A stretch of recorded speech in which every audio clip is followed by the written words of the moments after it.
Good morning, dear students. I welcome you on the platform of Virendra Sharma NEET classes. So today, my dear students, our topic is water pollution. This is very easy topic of natural resources. क्योंकि हम ये natural resources का lesson पढ़ रहे हैं, आपके साथ discuss कर रहे हैं। ये हमारा लास्ट लेसन था, इसके बाद हमारा सिलेबस पूरा हो जाता है। तो इसमें मैं टॉपिक आपको 1 बाय 1 टॉपिक की वीडियो में आपके पास भेज रहा हूँ। जो इंपॉर्टेंट टॉपिक है उसकी वीडियो पहले आएगी और जो लेस इंपॉर्टेंट टॉपिक है उसकी वीडियो हम बाद में भेजेंगे आपको। तो बच्चों, वाटर पोल्यूशन क्या होता है हमको समझना है आज। वाटर पोल्यूशन क्या है कि undesirable change in the physical, chemical और बायोलॉजिकल प्रॉपर्टीज। एक अनडिजायरेबल चेंज हो गया वाटर के अंदर, फिजिकल प्रॉपर्टी उसकी चेंज होगी, बायोलॉजिकल प्रॉपर्टी उसकी चेंज होगी और उसकी केमिकल प्रॉपर्टी के अंदर कोई चेंज हो गया और वो वाटर क्या हो गया बच्चे, इनफिट हो गया। किसके लिए? पीने के लिए, पीने के योग्य नहीं रहा वो वाटर, ठीक है, हम उसको पी नहीं सकते, तो उसको बोलते हैं वाटर पोल्यूशन। तो वाटर पोल्यूशन क्या करते हैं? वाटर पोल्यूशन के लिए कुछ केमिकल्स हैं, कुछ एजेंट है बच्चे जो वाटर पोल्यूशन को करते हैं। द केमिकल्स और agent which are responsible for the water pollution is called water pollutant. उसको हम क्या बोलते हैं बच्चे? उनको हम बोलते हैं वाटर पोल्यूटेंट। उनको हम बच्चे क्या कहेंगे? वाटर पोल्यूटेंट कहेंगे। क्लियर है? उनको हम वाटर पोल्यूटेंट कहेंगे। क्लियर है? The agent which pollute the water, जो वाटर को पोल्यूट कर रहे हैं, this is called as water pollutant. Clear है ये बात? यहां तक आपको बात। अब आती है फिजिकल प्रॉपर्टी। फिजिकल प्रॉपर्टीज का मतलब मैं बताऊंगा, कोई उसमें क्या होता है, कोई फिजिकल पोल्यूटेंट है। जैसे हम देखते हैं कि ऑयल में कहीं लीकेज होगी। अगर अब ऑयल निकाल रहे हैं, हम ऑयल निकालते हैं समुद्रों से, ठीक है, आपको पता है, तो उसमें लीकेज आता है, डीलिंग चलता रहता है समुद्रों के अंदर, ठीक है, और उसके अंदर क्या कहते हैं, डीलिंग प्रोसेस से कई बार क्या होती है, ऑयल की लीकेज हो जाती है बच्चे। तो ऑयल जब लीकेज हो जाती है तो क्या कर देता है, पोल्यूटेड हो जाता है इससे। क्लियर है? इससे क्या हो जाता है, पोल्यूटेड होता है वाटर। क्लियर है? ये हमको पता ही है। तो यहां पर दूसरी बात, यहां पर हीट का भी जिक्र करेंगे। अगर ज्यादा गर्म पानी होगा, अगर पानी ज्यादा हीटेड है तो उसकी बीओडी कम मिलेगी, बायोलॉजिकल ऑक्सीजन डिमांड कम मिलेगी, उसके अंदर ऑक्सीजन कम मिलती है। गर्म पानी के अंदर ऑक्सीजन कम होती है as compare to the cold water. ये बात हमेशा याद करिए। तो फिजिकल पोल्यूटेंट है, अगर हाई टेम्परेचर होगा, हीट एंड ऑयल स्पिल्स, मैंने लिखा हीट एंड ऑयल स्पिल्स का आप दे सकते हैं। और इसके एग्जाम्पल में आप क्या दे सकते हो, हीट दे सकते हो।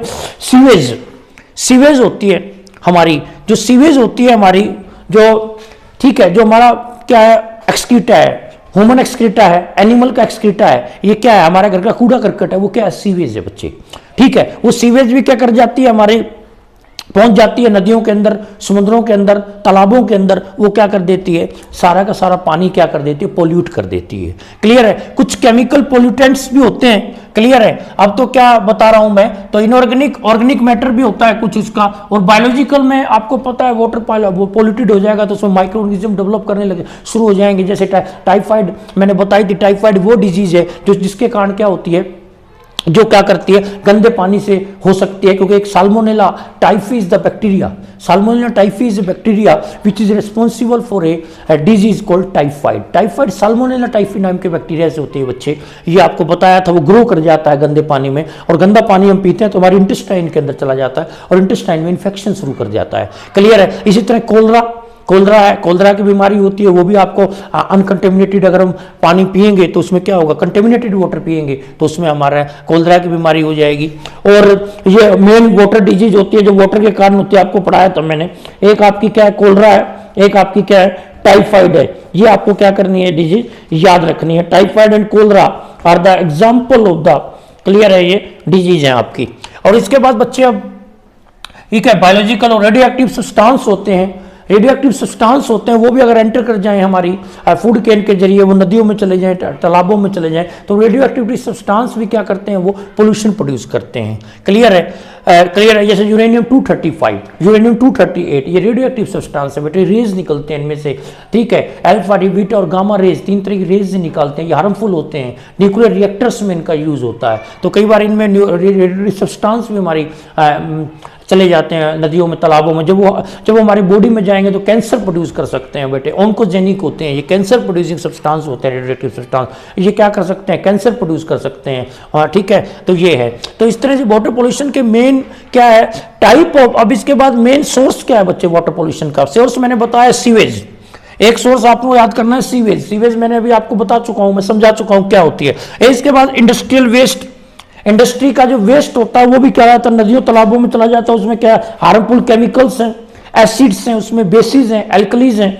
उसके अंदर क्या है आपका, क्या इनऑर्गेनिक भी हो सकते हैं। वो इंडस्ट्री का वेस्ट ऑर्गेनिक भी मैटर भी आ गया, उसमें इनऑर्गेनिक मैटर भी आ गया, वो सारे आ गए, आपकी मेटल्स आ गई। क्लियर है, तो सारी मेटल्स आ गई हैं आपकी, क्लियर है सारी। तो ये सारी की सारी चीजें क्या करेंगी, वाटर को पोल्यूट कर देंगी।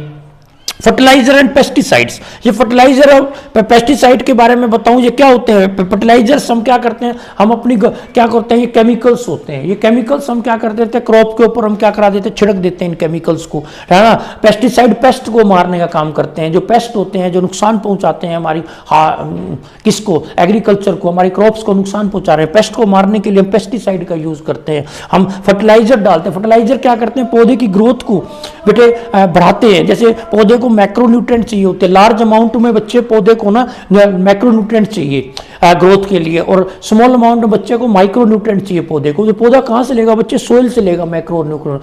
The plant which the nutrient which are required by plant in large amount is called as macronutrient, and the nutrient which are required by the plant in small amount is called as micronutrient. तो carbon, hydrogen, oxygen, nitrogen, sulphur, chlorine, copper, molybdenum, zinc, ये सारे क्या है बच्चे आपके, ये nutrients हैं। ये न्यूट्रिएंट पौधा कहाँ से लेगा, ये पौधा आपको सोइल से लेगा। कई बार न्यूट्रिएंट्स की कमी हो जाती है, सोइल के अंदर वो न्यूट्रिएंट्स इतने मौजूद नहीं है, तो हमें फर्टिलाइजर डालने पड़ते हैं ताकि वो न्यूट्रिएंट की कमी ना हो सोइल के अंदर, और प्लांट की ग्रोथ ना रुके, हमारी जो यील्ड है क्रॉप की वो कम ना हो, इसलिए फर्टिलाइजर्स हम डालते हैं। लेकिन ये सारे केमिकल्स हैं बच्चे, ये क्या कर देते हैं, वाटर के अंदर पहुंच जाते हैं। वाटर में पहुंच सकते हैं, नदियों में, तालाबों में चले जाएंगे, समुद्रों में चले जाएंगे और वहां पर पोल्यूशन करेंगे। तो ये सोर्स है वाटर पोल्यूशन का। और पेट्रोलियम ऑयल आपको पता है लीकेज हो जाती है कई बार, अगर लीकेज हो जाती है पेट्रोल की तो वो भी कहा जाता है लीकेज हो जाएगी पेट्रोलियम की। डीलिंग प्रोसेस करते हैं, शिपिंग प्रोसेस करते हैं, तो इस दौरान क्या हो जाती है, ओशियंस में करते हैं तो लीकेज हो जाती है ऑयल की। तो ऑयल क्या हो जाती है, ऑयल पूरा का पूरा समुद्र पे फैल जाएगा ऑयल, ठीक है, ऑयल स्पिल्स की फॉर्म में वो फैल जाएगा समुद्र में बच्चा। तो ये हमने अब आगे देखिए बच्चे, अब यहाँ ध्यान दीजिए आप, अब यहां ध्यान दीजिए, देखिए types of the water pollution क्या है बच्चे। फिजिकल पोल्यूटेंट में क्या आगे, हीट एंड ऑयल स्पिल आगे। केमिकल पोल्यूटेंट में वेस्ट डिटर्जेंट्स हो गई हमारी, पेस्टिसाइड्स हो गए हमारे, इनऑर्गेनिक केमिकल्स हो गए बच्चे।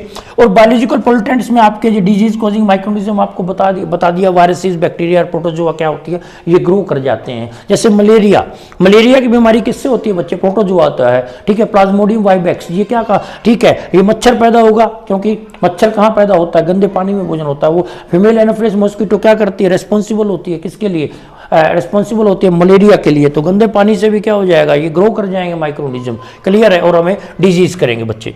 तो क्लियर है, ये हमको बात बच्चे याद रखनी है। इसके बाद बच्चे हम आते हैं, ये हमारा हो गया। अब हमारा हार्मफुल इफेक्ट क्या है, वाटर पोल्यूशन का हार्मफुल इफेक्ट क्या पड़ेगा बच्चे, हमको ये पढ़ना है। What are the harmful effect of the water pollution, हमको यहाँ पर ध्यान देना है। What are the harmful effects of the बच्चे वाटर पोल्यूशन, वाटर पोल्यूशन के हार्मफुल इफेक्ट्स क्या है बच्चे, इसमें ध्यान देंगे अब हम आपको, क्लियर है। ये देखिए आप, वाटर पोल्यूशन के हार्मफुल इफेक्ट्स अब क्या हम देखेंगे, ये हमको पढ़ने हैं। What are the harmful effects of water pollution, देखिए बच्चे वाटर पोल्यूशन के, आप इसमें ध्यान दीजिए बच्चे। यहाँ पर देखिए मैंने लिखा है डिजीज, बहुत सारी डिजीज बच्चे हो जाती हैं, बहुत सारी डिजीज के लिए रिस्पॉन्सिबल है, जैसे टाइफाइड है, कोलरा है। मैंने बता दिया टाइफाइड किसके कारण होती है, salmonella typhi a bacteria which is responsible for a typhoid disease.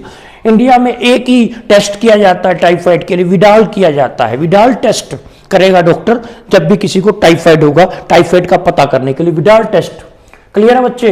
और कोलरा ये हैजा की बीमारी है जिसमें क्या वोमिटिंग शुरू हो जाती है उसमें, ठीक है, उसमें वोमिटिंग की प्रॉब्लम शुरू हो जाती है, इन्फेक्शन हो जाती है इंटेस्टाइन के अंदर, जिससे आप जो भी फूड का डाइजेस्ट नहीं हो पाएगा, जिससे क्या हो जाएगा, इंटेस्टाइन खराब होनी शुरू हो जाएगी और क्लियर हो जाएगी, जिससे वोमिटिंग शुरू हो जाएगी आपका, क्लियर है, ये आप कह सकते हैं। इसके बाद बच्चे आता है, यहां पर मैंने लिखा है यूट्रिफिकेशन, ये इस पे आपको ध्यान देना है। व्हाट इज यूट्रिफिकेशन, ये बहुत इंपॉर्टेंट टॉपिक है, ये मैं अच्छी तरह से हम इसको डिस्कस करेंगे। देखो यूट्रिफिकेशन क्या होता है, मैंने क्या लिखता है कि वाटर है, वाटर के अंदर क्या है, ऑक्सीजन है, घुली हुई है पानी। अब जितने भी बच्चे एक्वेटिक ऑर्गेनिजम्स हैं वो वाटर का ऑक्सीजन कहाँ से लेते हैं, वो एयर से तो ले नहीं पाते, तो एयर से नहीं लेंगे तो कहाँ से लेंगे, वो वाटर से लेंगे, वाटर के अंदर जो ऑक्सीजन घुली हुई है उसको वो लेंगे। तो कई बार क्या हो जाता है कि जब अगर वाटर पॉल्यूटेड हो गया बच्चे, अगर नॉर्मल वाटर है तो कोई दिक्कत नहीं है। अगर वाटर पॉल्यूटेड हो गया तो उस पॉल्यूटेड वाटर के अंदर जो वीओडी क्या होती है, बायोलॉजिकल ऑक्सीजन डिमांड क्या हो जाती है, कम हो जाती है। बायोलॉजिकल ऑक्सीजन डिमांड क्या होती है बच्चे, मैंने यहां लिखा है, यहां पर ध्यान दीजिए आप, बायोलॉजिकल ऑक्सीजन डिमांड को मैंने नीचे लिखा हुआ है, यहां पर आप ध्यान देंगे तो बायोलॉजिकल ऑक्सीजन डिमांड को मैंने किया, it is the measure of oxygen required by the aerobic decomposer to decompose the organic matter और बायोडिग्रेडेबल मटेरियल। मैंने क्या लिखा है कि it is the measure of oxygen required by the aerobic decomposer to decompose the organic matter और biodegradable material, ये मैंने लिखा। इसका क्या मतलब हुआ बच्चे, मैं कह रहा हूं कि देखिए अब बैक्टीरिया तो होंगे, वाटर है तो उसमें एरोबिक ऑर्गेनिजम्स भी हैं।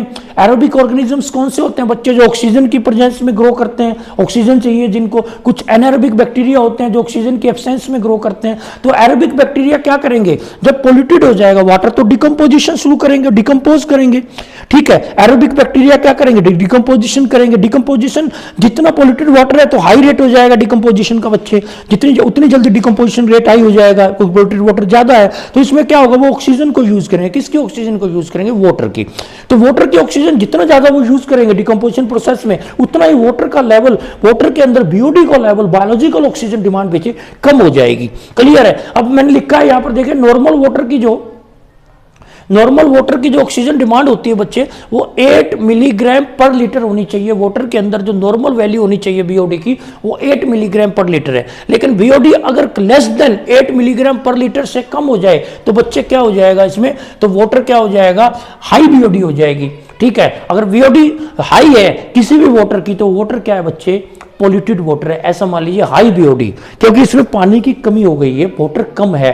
BOD, high BOD means water is more polluted, less BOD means water is less polluted, ये बात याद रखना। क्लियर है। और नॉर्मल कितनी होनी चाहिए, 8 मिलीग्राम पर मीटर, ठीक है। क्लियर है। तो यहां पर बीओडी बायोलॉजिकल ऑक्सीजन डिमांड है। तो यहां पर आप एक चीज और देखिए, अब यहां पर तो यहां पर यूट्रिफिकेशन में मैंने क्या लिखा है कि जब पॉल्यूटेड हो जाएगा, it is the process in which the dissolved oxygen of water is reduced.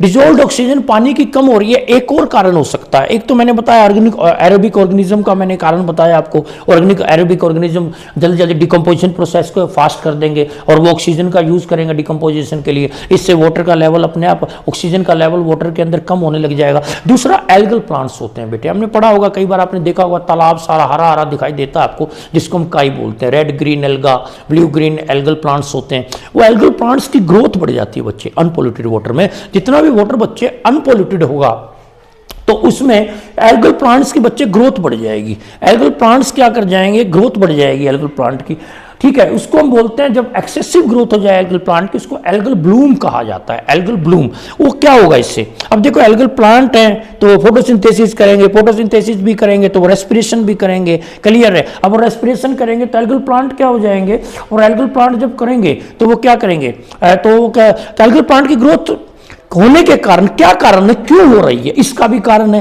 क्योंकि वाटर क्या है, पॉल्यूटेड हो चुका है, उसमें बहुत सारे न्यूट्रिएंट हैं और वो सारे न्यूट्रिएंट कौन ले रहा है, एल्गल प्लांट हो रहा है। अब एल्गल प्लांट को न्यूट्रिएंट मिल रहे हैं तो ऑब्वियसली वो ग्रो करेगा, उसकी ग्रोथ होगी। अब वो ग्रोथ करेगा तो प्लांट ऑक्सीजन, रेस्पिरेशन भी करेगा, रेस्पिरेशन करेगा तो प्लांट क्या करेगा, ऑक्सीजन का यूज करेगा। ऑक्सीजन अपने आप ऑटोमेटिकली प्लांट के अंदर बच्चे कम होती चली जाएगी। एक तो ये कारण हो गया, ये समझ गया आप, एल्गल ग्रोथ। अब एल्गल प्लांट धीरे धीरे डाई भी होंगे, डिके भी होगा एल्गल प्लांट का, वो डाई हो जाएंगे, डिके हो जाएंगे। तो धीरे धीरे जो डिकम्पोजर्स हैं, जैसे जो डिकम्पोजर का मतलब होता है जैसे बैक्टीरिया है, जैसे फंगी हैं, इनको हम डिकम्पोजर बोलते हैं। तो ये एरोबिक डिकम्पोजर्स और एरोबिक ऑर्गेनिजम्स जो क्या करेंगे, और एनारोबिक ऑर्गेनिज्म क्या करेंगे, उसको डिकम्पोज करेंगे बच्चे, किसको, उस एल्गल प्लांट का। क्लियर, डिकम्पोज करेंगे एल्गल प्लांट को, एरोबिक भी डिकम्पोज करेंगे।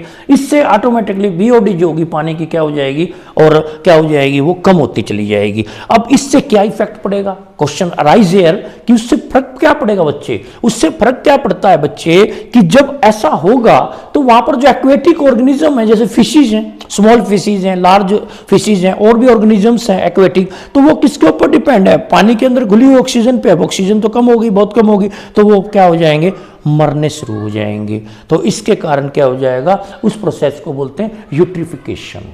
यूट्रिफिकेशन, इसको आपने नोट कर लेना है, बहुत इंपॉर्टेंट टॉपिक है from examination point of view, specially from NTSC point of view. This important, this question is very important. तो today I will land up my lecture बच्चे। तो माय डियर स्टूडेंट्स, आप अपनी स्टडी को continue अपने घर पे करते रहें, ठीक है? ओके, तो have a nice day, thank you very much.